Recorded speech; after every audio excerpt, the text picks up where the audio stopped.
ah, yung babaeng paputol sa Revelation chapter 17.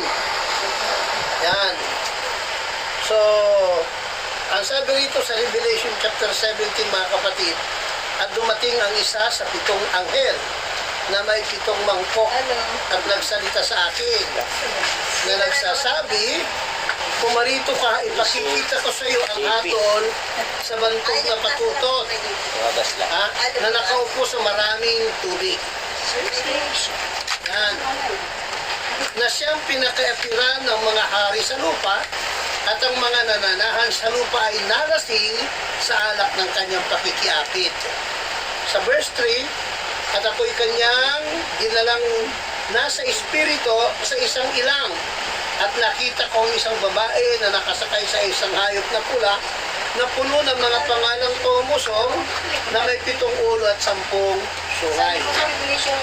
Chapter 17 at verse 4, at nararamtan ng babae ng kulay ube at ng pula at naihiyasan ng ginto at ng mga mahalagang bato at mga perlas na sa kanyang kamay ay may isang salong ginto na puno ng mga kasuklam-suklam at ng mga bagay na marumumi ng kanyang pakikiapit. At sa kanyang muo ay nakasulat ang isang pangalan, Hiwaga, Dakilang Babilonya, ina ng mga patutot at ng mga kasuklam-suklam sa lupa. At nakita ko ang babae na lasing sa dugo ng mga banal at sa dugo ng mga martir ni Jesus, at nang aking makita siya ay nanggilalas ako ng malaking panggigilalas. Purihin ang Panginoon, pagpalain ang pagkabasa ng salita ng Diyos. Amen.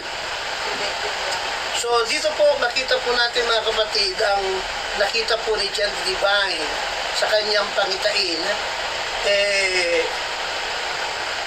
na ipinakita sa kanya nung isang anghel.